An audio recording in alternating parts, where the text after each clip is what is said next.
The station's emergency containment fields activated automatically when the training mat registered impact force equivalent to a combat shuttle crash, and Medical Chief Kael'thas was staring at readouts showing the human exchange student was still standing. "Someone tell me what in the void just happened?" Commander Arhill's voice crackled through every comm channel simultaneously, the kind of station-wide override reserved for hull breaches and reactor failures. Instructor Zilax couldn't answer. His mandibles were locked open, his 4 eyes fixed on the crater where his prize combat student, Vexthul of the Draknor warrior caste, was currently embedded 3 meters deep into a training mat designed to withstand plasma grenade testing. Emma Johnson, human exchange student and library intern, stood exactly where she'd been shoved, dusting off her gym clothes with a confused expression. Does anyone have a first aid kit? I think he might need one.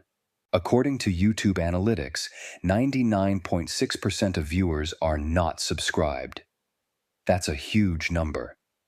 By subscribing the channel that is completely free, you'll help support the channel and never miss fresh content. Medical teams to Training Bay 7, Kael'thas transmitted, his claws dancing across his scanner with increasing panic. Priority Alpha, structural integrity compromised, possible weapons discharge. There wasn't any weapons discharge, Emma said, raising her hand like she was in class. He just pushed me, so I pushed back. Is he okay? Zilax's translator struggled with his species equivalent of speechless horror.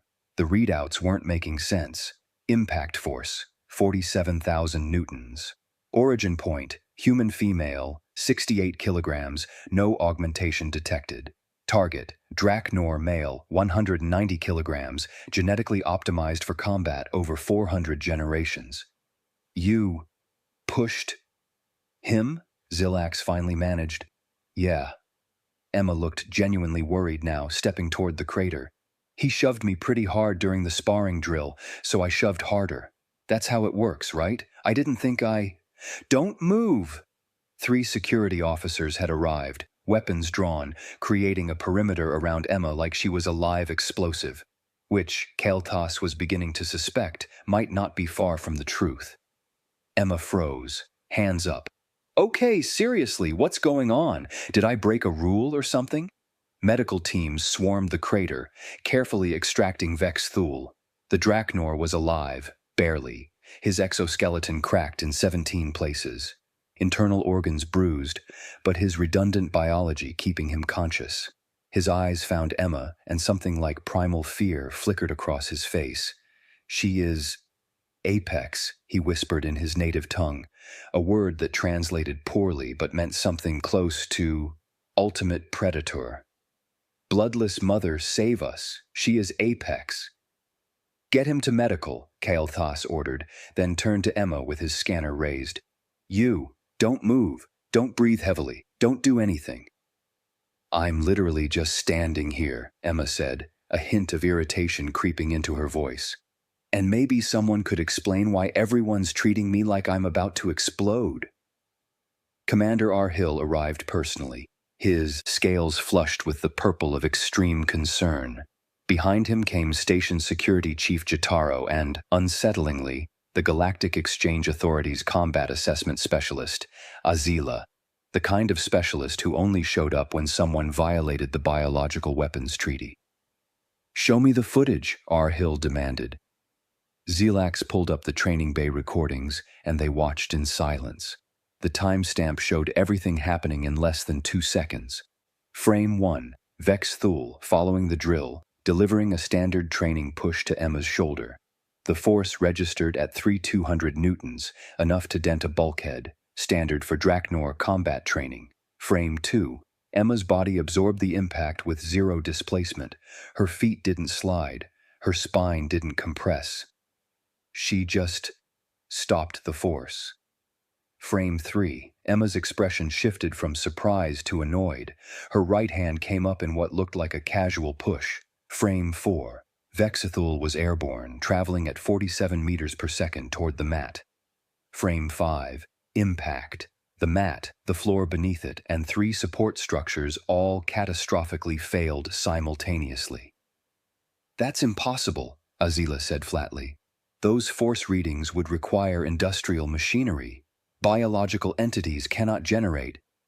And yet, Arhill interrupted, gesturing at Emma, who was now sitting cross-legged on the floor, scrolling through her datapad with obvious boredom while security kept weapons trained on her. Can I at least message my roommate that I'm going to be late? Emma asked. She worries. What augmentations are you equipped with? Jotaro demanded. What? None. I'm just regular. Kael'thas checked his scanner again. Human baseline across every metric. No cybernetics, no genetic optimization, no performance enhancers. Just a 23-year-old female from Earth who should not be capable of punching through reinforced materials. Emma Johnson, Arhill said carefully, like he was negotiating with a volatile explosive. I need you to explain, in detail, what happened from your perspective. Emma sighed and set down her datapad. Okay, so we were doing the sparring drill thing, right? Where you're supposed to test each other's balance and stuff. Vexthul and I got paired up, and he shoved me, she gestured at her shoulder, like, pretty hard. Hard enough that I was like, okay, this guy's serious. So when it was my turn, I shoved back. Harder, because he was bigger than me, and I figured he could take it. She paused. Could he not take it? He is in medical bay with 17 fractures, Zelax said weakly. Oh shit, Emma's face went pale. I am so sorry. I didn't mean, I was just trying to match the energy, you know? Like he went hard, so I thought we were going hard. You went hard, Azila repeated, pulling up the biometric data. Your muscle fiber activation registered at 23% capacity during the push. Yeah, I wasn't trying to hurt him. 23% capacity generated enough force to launch a combat vehicle. Emma blinked. Your scanner's broken, right? Run it again, Arhill ordered. Kael'thas approached Emma cautiously. I need you to grip this device as hard as you comfortably can. How hard is comfortable? Just normal grip strength, what you'd use to open a door. Emma shrugged and took the device, wrapping her fingers around it. The readout climbed. And climbed. And then the device shattered. I was being gentle, Emma yelped, dropping the pieces. I barely squeezed. Azila was frantically calculating something on her datapad. Commander, permission to run physical capability assessments? Granted. Emma, are you willing? Sure, whatever proves I'm not some kind of freak, Emma said, standing up. Can the security guys put the guns away, though? They're making me nervous. Jotaro reluctantly signaled his team to lower weapons but maintain positions. They moved to the main training facility, the one with equipment rated for heavy gravity species. Azila started with baseline tests: grip strength, lifting capacity, reaction time. Each result came back the same way, Emma performing what she considered normal effort, while the equipment registered forces that shouldn't be biologically possible. Lift this, Azila said, gesturing to a weight training apparatus. It's calibrated for 50 kilograms. Emma lifted it one-handed. This is like 20 pounds. Do you want me to actually try? That is 50 kilograms, Azila said. No way. Emma checked the label, then laughed. Oh, your kilograms are different than… Wait, no, this is the same measurement system we use.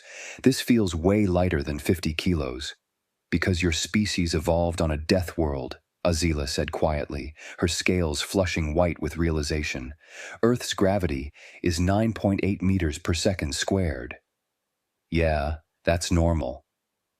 That is classified as extreme high gravity by galactic standards. Most species would be crushed at 7.0. Emma stared. You're kidding.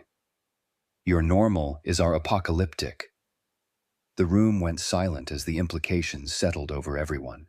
Commander Arhill sat down heavily on a bench, his scales cycling through colors of distress.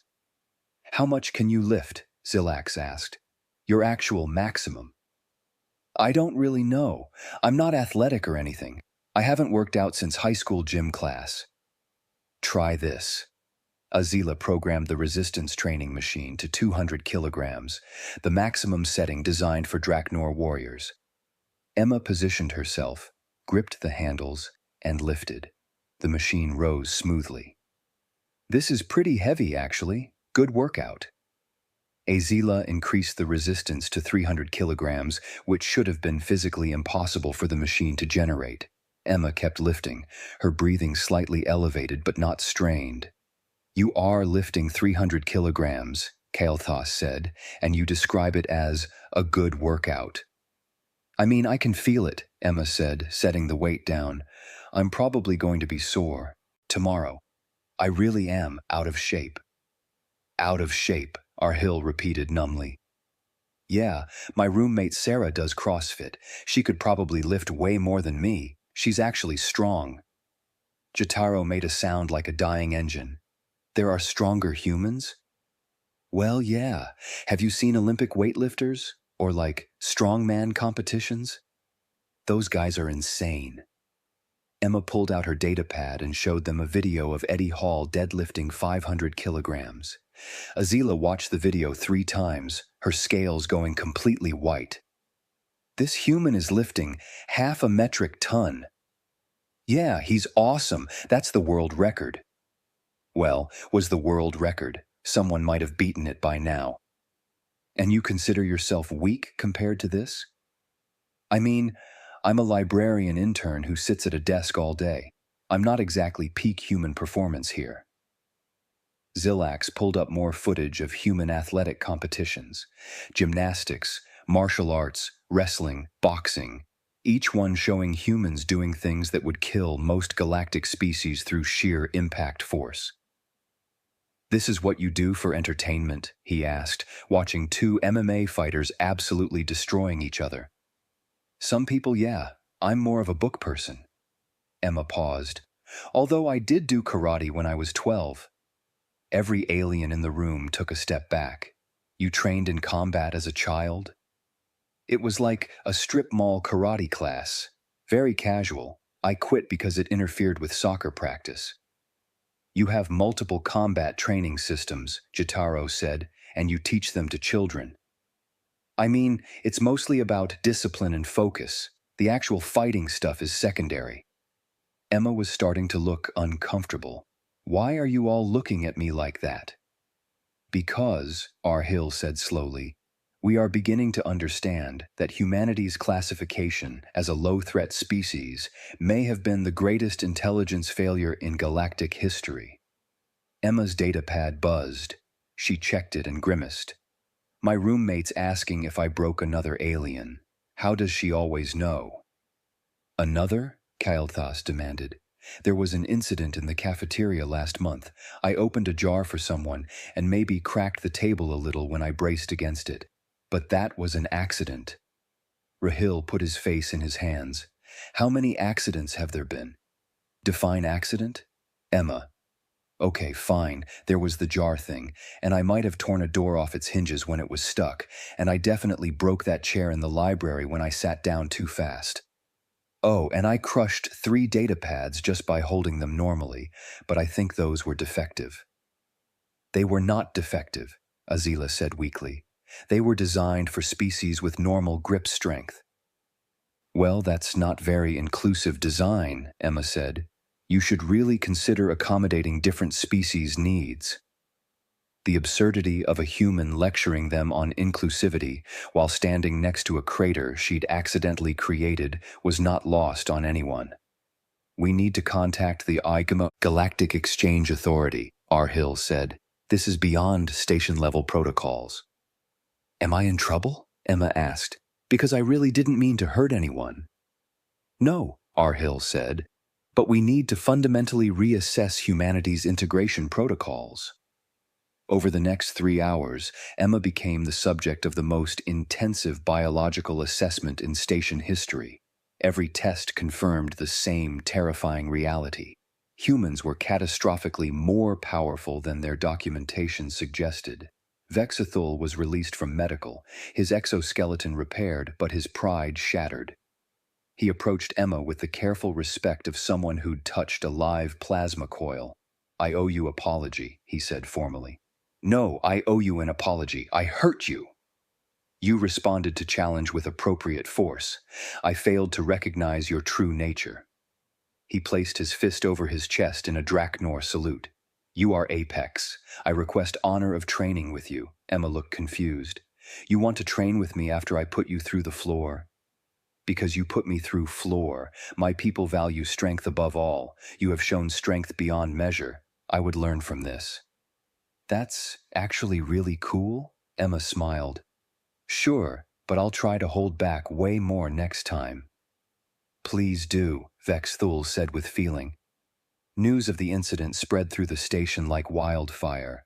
By the next morning, there were 3 formal requests from combat instructors wanting to study human biomechanics, 7 species representatives demanding Emma be classified as a walking weapon, and 1 message from the Galactic Council requesting her presence for testimony. Emma, meanwhile, had returned to her library internship like nothing had happened. "Hey, Emma," the head librarian, Sin Ara, called nervously as Emma wheeled in a cart loaded with books. "Those are the gravitationally reinforced storage units."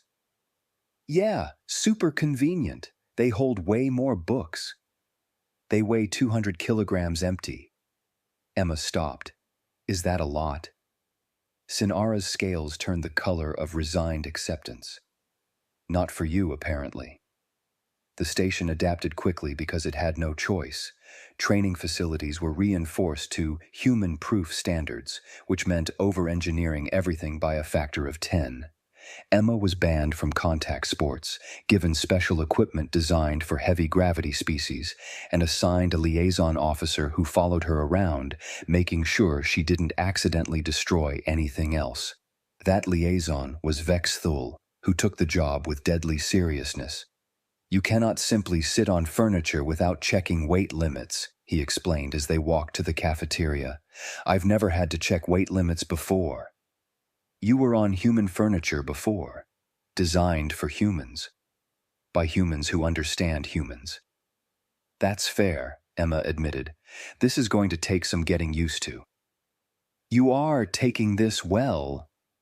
"I mean, what else can I do? Have an existential crisis about being accidentally super strong?" Emma grabbed a lunch tray, gently, and started loading food. "At least everyone's being cool about it. The alternative is to fear you." "Do you? Fear me?" Vex Thul considered this. "I respect you. Respect born of understanding your power. You could have killed me. You chose restraint even in reflexive response. That is true strength." Emma felt her eyes getting misty. "That's actually the nicest thing anyone said to me since this whole thing started." They sat down, Emma very carefully checking the chair's rating first, and ate lunch while Emma's datapad continuously buzzed with messages. "Your family wishes to speak with you?" Vex Thul asked. "My mom wants to make sure I'm not breaking any aliens. My brother thinks it's hilarious. My dad sent me a thumbs-up emoji and nothing else." Emma scrolled through more messages. "Oh, and apparently I'm famous now. There's a whole discussion thread on the Galactic net about the library human who broke physics." "You did not break physics. Physics broke around you." "Pretty sure that's not how physics works." "Pretty sure humans are not how physics works." Emma laughed, which caused several nearby diners to flinch at the sound. She noticed and lowered her voice. "Sorry, didn't mean to startle anyone." "They will adapt," Vex Thul said. "As we all must." Commander Arhill found them after lunch with news. "The Galactic Council has issued new protocols for human integration. All humans in the exchange program will undergo capability assessments. Training facilities across the station network are being upgraded, and," he paused, "you've been requested as a cultural liaison." "Me? Why me?" "Because you're the only human who's demonstrated the full scope of what your species is casually capable of. They want you to help us understand how to safely integrate with humanity." "I'm a library intern." "You're a library intern who can bench press a cargo shuttle. The council believes your perspective is invaluable." Emma looked at Vex Thul, who nodded encouragingly. "It would be honor." "Okay," Emma said, "I'll do it. But I need to finish my internship. I'm not losing credit hours because of galactic politics. Rahil's scales flushed with amusement. I believe that can be arranged. 3 weeks later, Emma stood before the Galactic Council's Integration Committee, explaining human childhood development to a room full of species representatives who looked increasingly horrified. So around age 2, we start teaching them about gentle hands, because toddlers don't have great motor control and might accidentally hurt each other or pets. You must teach your young not to kill each other, Representative Zilak said flatly. Well, when you put it like that, it sounds bad. It's more about social development and impulse control. And your playgrounds, another representative said, pulling up images that Emma had provided. This equipment is designed to strengthen developing bones. Yeah, monkey bars help with upper body strength, slides teach spatial awareness, swings develop core muscles, normal kid stuff. Your young engage in mock combat for recreation. Tag, yeah, and dodgeball and wrestling and dodgeball, the representative repeated, where you throw projectiles at each other. They're soft rubber balls. The impact force from a human child throwing a soft rubber ball would hospitalize most adult species. Emma paused. Okay, that's something we should probably put in the integration manual. The meeting lasted 4 hours. By the end, the integration committee had a new understanding of why humans seemed so friendly and harmless, because they were actively, constantly holding back their natural capabilities to avoid hurting others. Your entire species is trained from infancy to suppress your true strength, Representative Azila summarized. We prefer to think of it as being considerate, Emma said. You are weaponized empathy. That's actually a pretty cool way to put it. Emma returned to the station as something between a celebrity and a hazard warning. Her liaison duties expanded. She helped redesign safety protocols, consulted on human-compatible equipment, and gave regular cultural sensitivity training that was really just, please don't accidentally kill the human or let them accidentally kill you seminars. She also continued her library internship because she'd meant what she said about not losing credit hours. Vexithul remained her constant companion, partly as liaison, partly as friend. They developed an easy rapport, the human and the warrior, both trying to navigate a galaxy that hadn't been prepared for either of them. I have question, Vexthul said one day as they organized the xenobiology section. Shoot. When you pushed me, you were truly not trying to harm? God, no, I was just trying to push you back like you pushed me. Equivalent exchange, you know? But you pushed much harder. Because you're bigger than me, I thought you could handle it. Vexthul's mandibles clicked with amusement. Your instinct was correct. I could handle it. Barely. Most impressive. You know what's impressive? How fast you healed. 17 fractures in 3 weeks? Draknor biology is resilient. Seriously, on Earth, that would have been months of recovery. They worked in comfortable silence for a while, shelving books that Emma lifted effortlessly and Vexthul carefully categorized. Emma, he said eventually, I am grateful you came to this station. Yeah? Why's that? You have taught us that strength without control is nothing, that true power lies in choosing not to use it. He paused. Also, you are very efficient at shelving books. Emma laughed, softly so as not to startle the other library patrons, and bumped her shoulder against his arm. Gently, very gently.